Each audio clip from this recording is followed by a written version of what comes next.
welcome to the Cloud Security Podcast. Thanks for joining us today. Your hosts here are myself, Tim Peacock, the Senior PM for Threat Detection here at Google Cloud, and Anton Chuvagin, a reformed analyst and senior staff in Google Cloud's Office of the CISO. You can find and subscribe to this podcast wherever you get your podcasts, as well as at our website, cloud.google.com/podcasts.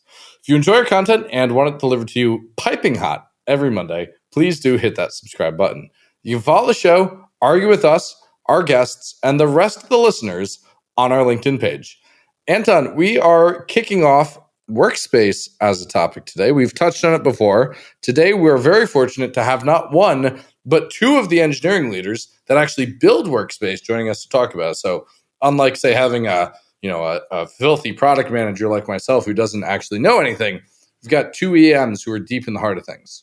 Right, but I think that's what's interesting in the episode is that you asked a really tough question right up front. And without revealing the question, I would say that the theme that came up is that Workspace is cloud native to the maximum possible degree. It was never an on-premise installable Office suite. It was always born in the cloud day one, and it was evolved and became better in the cloud.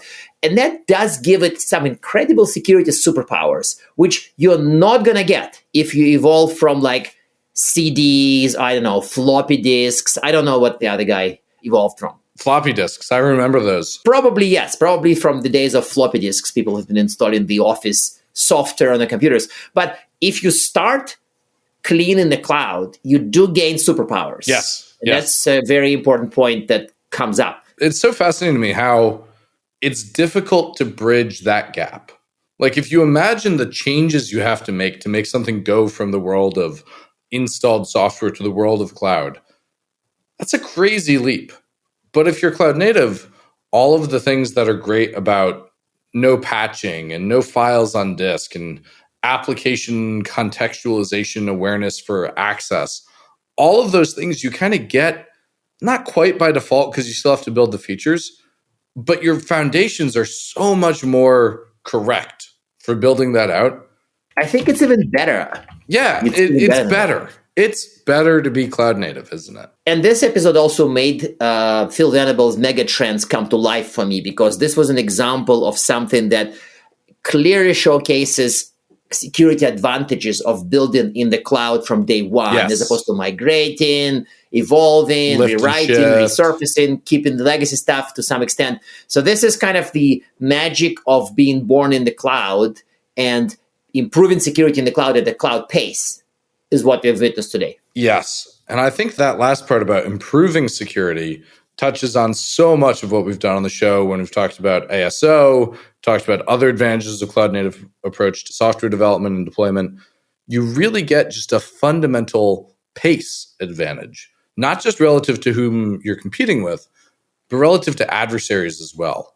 Yes, and I think that we did go through some details about DLP, and I think AI made an appearance as well, which is kind of exciting because if you are doing security for the cloud workspace office suite type of application, of course AI would show up. Like, how could it not?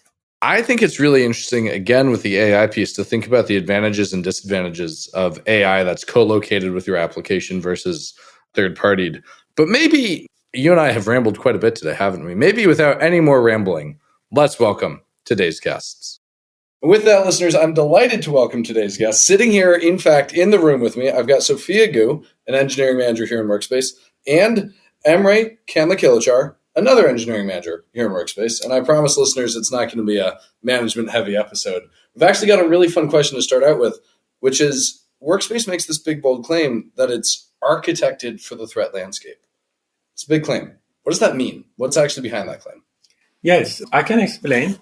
So I actually asked this question to Bard, and it highlighted few attributes of our zero trust architecture. You asked Bard? Yes. Okay. I wanted to try our artificial intelligence that are made by Google, and then I wanted to listen what he has to say, right?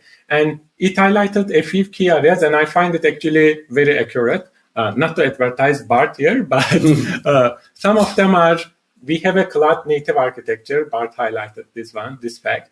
And we have Google's security expertise behind our products. And then finally, we provide easy deployment and management capabilities to security, which is typically seen as a difficult heavyweight in the industry. Managing security requires expertise. It requires a lot of training. But with Google Workspace, all of our customers, whether they are SMB or enterprise, they can actually easily manage using our controls that we provide to them. So let's little bit deep dive into our cloud native architecture. I think this is the key here. One of the fact that our customers' data is always stored in the cloud.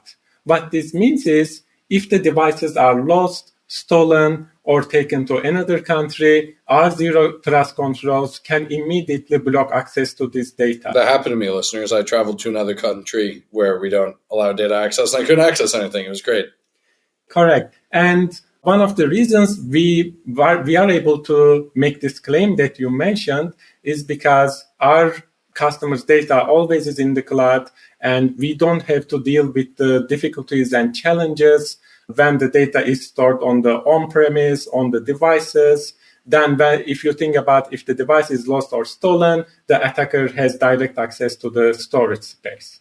That makes a lot of sense. And surely with the cloud deployment, you also get, automatic updates and all of that. So admins aren't scrambling to triage, do I patch this, do I patch that? We take care of all of that for them. But also cloud native means we were never software installable from CDs on a PC, right? We don't have the legacy roots of, Windows application. You whip out a CD, insert it in the drive. Like that's not in our past.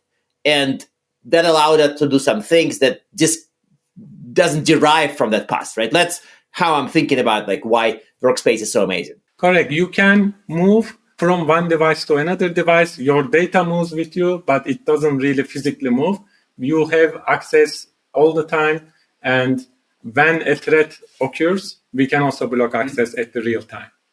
So another thing that I wanted to explore with this is, of course, the whole question about data security. And in many cases, documents are some of the most sensitive elements of enterprise corporate data posture. So people are typing SSNs into documents. People have sheets with sensitive data. So presumably controlling data of that sort is difficult. So we have superpowers in this area, right? How do we approach this? And by the way, our boss, Phil Venables, highlights the fact that in the cloud, data is usually more secure rather than, say, on-premise on many PCs. So what are the challenges you observe with controlling access to data, and how do you protect the data? So I think at the end, the challenges can be summarized. There's no one-size-fits-all solution for that, meaning that, for example, in today's world, most of the people are working in the hybrid environment. Hybrid environment meaning that people want to access their data from anywhere, from any devices, at any time. So how can you control that to grant the access to people who need them, but also to prevent the attackers and the people who is going to compromise your data? So the environment is super complex in this situation. And the data protection is also very complex, meaning that same set of the sensitive information probably should be granted to people in one environment to the other, or, at a different time that the same set of the information can be shared or cannot be shared. So for example, that we just had this quarterly financial result that right before the annual report or quarterly report, this information is super confidential. But right after that minute, it will all of a sudden become public. How does your data protection scheme accommodate this type of the situation? So we have this whole solution that being able to protect the information dynamically based on the environment, based on who you are, based on what type of data, and based on, the stage of the data for that. What I love about that example is it makes it so obvious to me why, say, network as a boundary isn't very sufficient.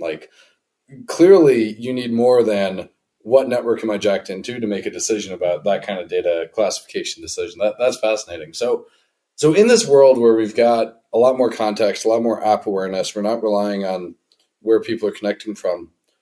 What do people get wrong? What are the mistakes we see people making?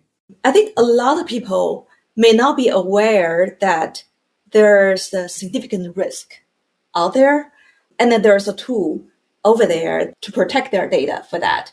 So a few years ago, that Workspace rolled out this product called the DLP Insights, that recognizing that not everyone is realizing the risk. So this DLP Insights proactively scan over the customer's data, highlighting some of the risk, and send the report to the admin, to that domain, proactively on regular basis.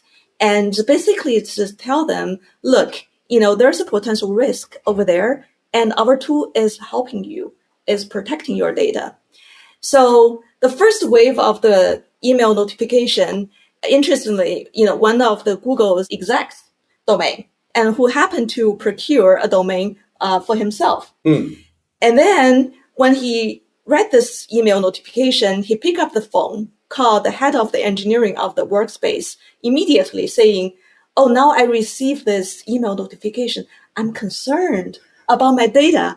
What do I need to do about this? You scared a Google exec about their personal domain. Exactly. And when we did that, of course, on one hand, we recognized, oh, this message really resonated with a lot of folks, and people do need data protection. At the same time, we received a list of the requirements from this exec saying, please help me to do the step 1, 2, 3 for that. So, of course, because it's coming from that, surely enough, we roll out additional follow-up features right after. I love when executives become the PMs for features like that. That's great. Yeah, totally. And, another thing is that we didn't realize, actually, we have a lot of supporters, a lot of people out there who really need our help. That's an awesome example of unintentional dog fooding. Yes. And another example maybe I can mention about and how we are helping customers here to reduce these mistakes as much as possible. With context-aware access, our customers need to understand what works best for them and try to create policies that will block access that they see risky, right? And in order to do that, they basically create these access levels based on the attributes that we and third parties expose to them. And one of the mistakes I see few customers did in the past is they quickly rolled out their access levels to the environment and then figured out some of the end users have their access blocked unintentionally. So what we did to help this, again, in the ease of deployment perspective, we recently launched a monitoring mode for context-aware access. So now instead of our customers deploying these policies in active mode and constantly blocking access, allowing access decisions, they now have the opportunity to monitor what would these access levels and policies do in the environment before they turn them into active mode. So they can look at the audit logs and then they can then decide whether they have the right policies in place and then can avoid these kind of mistakes where the end user's access are blocked by mistake. But this is classic for DLP tools, though. I vaguely recall tools going back maybe 15 years that had monitoring mode before you go enforcement mode. So what is special about our approach to this? Okay, so listeners, this is one of my favorite things about Anton. If you build a feature that belonged in a tool 15 years ago, he'll say, what's special about that? But if you don't do that, he'll say, why didn't you learn from what we did 15 years ago? That's very fair. Correct. So this was a known gap in our solution for some time, and we seen our customers using our products in scale, and we saw the need basically that this is something that we need to enable to basically stick to our principles, right? We claim Google Workspace security is easy to deploy, easy to manage, and we closed this gap, key gap, and we saw a huge adoption right after we released this feature. No, I love that because so often we're balancing the security and usability trade-off. We've had CISOs on the show talk about the risk of losing data versus the risk of your business not being there. And I think we've all felt the pain of document access in our own lives. So that's great. I really like that. I was just curious because some of this, when we point out that there's a context-aware data security, I mean, in a traditional DLP, people assume that you would detect the pattern, say sensitive data, SSN, some ID. But we also look at more than that because we, of course, couple DLP to zero trust context-aware access. So how do these work together? Like, what is context-aware about this? Can you maybe drill down into this? Yeah, sure. So DLP is scanning the document based on the content as of today for that. Mm-hmm. But the same set of the content may be at a different sensitivity level in mm-hmm. different situations for that. So that's where the context-aware access came into the play. So for example, the same set of the request asking for this snippet of this document, if it's coming from a legit user, you should grant access to that user. But if that request is coming from a suspicious IP, for that, maybe your account has been breached for that. So this is real-time dynamic identification about the context that really help us to provide even more comprehensive protection to our data set and to customers' data. So here, essentially, we are combining content and context together and giving a very powerful to our customers. Based on the content, you may want to block or allow, but you may also want to combine this with the context. If the end user device is a company-owned device, for example, if they are accessing this from a country that the customer sees risky, right? So based on the content and context, you combine both, and then you can actually do block and allow decisions. And do you do that out of the box for customers, or is it incumbent on them to set all that up? What's that life cycle look like? So what happens is once the customer signs up to Google Workspace Secure, all these features are available to them. They need to go to our security page, and then they need to configure this based on their environment. Each customer has different unique set of requirements, and then they basically understand their environment the best, and we give them the flexibility to configure, create rules for DLP and CAA in a very intuitive UI, and then they enable this for subset of their users or all of their domain. They also have flexibility to choose. And can I ask Bard to do that for me? Not yet, but maybe in the future. It's coming. Yeah, really? Oh, boy. Listeners, you heard it here first. Okay, so again, the podcast is not a declaration of roadmap, and we disclaim all statements about where we're going with things. With that in mind, though, I want to ask, what are the future cool plans for this? Because it is fun to talk about the future. Where are we going with this stuff? Not in an official roadmap context, but in a between friends, what are we working on? Yeah. So we touch upon the CAA, DLP, the zero trust. We're doubling down on this footprint. The zero trust is the table stake for the public sectors for that. And then there's a CISA requirement for that. What's CISA? Anton, what does it stand for? Because last time I said what it stands for, I got made fun of for putting him in the wrong department. That's right. Yes. Well, now I'm not going to say the same mistake. Cybersecurity and Infrastructure Security Agency. And they're in which department? I always forget. But anyway, those guys. I'm going to look it up because I don't want to make your mistake again. Yeah, right. And of course, the site. I feel so bad for CISA. They're so cool, and we always forget where they're actually based. So you're working on the CISA. One of the fun facts, I guess, in security, we have so much acronyms. Right? Yeah, right. It's hard to keep the full, basically. Yeah. What does this stand for? What is this? Sometimes we talk about CAA, right? What is CAA? Okay, this context-aware access. What is DLP? And in DLP, even there may be multiple things for the same acronym, right? So, I think it is important to basically be explicit about sometimes, right? So that, especially in this podcast, our listeners understand. Yes, definitely. So with that, we have this target to unblock the public sectors so that they can deploy our solutions without any restrictions to those requirements for that. And besides that, public sector is a big space. We also recognize security is for everybody. So for the small and the medium business, even for the very small shop, they also need security for that. So we are also considering and packaging some of those features to offer to the smaller sector as well. So because that's our, as a vendor, we see this as our responsibility to really protect our customers, and regardless of the size of their deployment for that.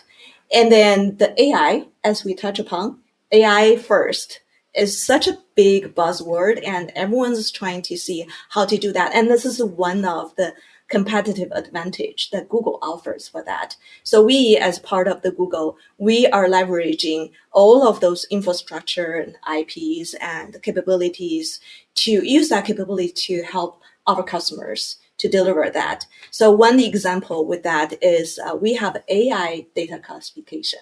That's cool. Today. Yes. So one of the large enterprise customers, they came to us really asking us to help them to classify their data set for that, for the compliance requirement for that. So we roll out the first wave of the manual classification. The customer is extremely happy and roll it out immediately to their entire employee base. But within the year, they did everything to their employees.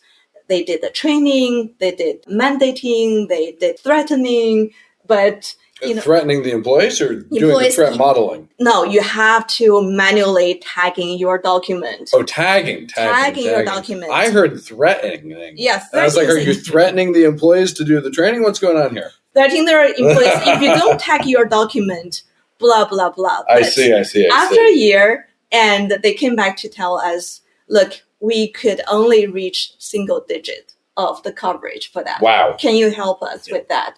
So we said, here we go. We have the second wave of automated data classification through DLP and tried it out. And they deployed that. And immediately they reached the first threshold of the coverage requirement for that. But that's not all, because they would like to have more. And we have the third wave of the AI data classification that can do a lot more based on the learning, based on the data set for that. So that is coming. And with that AI deployment, then they can reach the much, much higher coverage.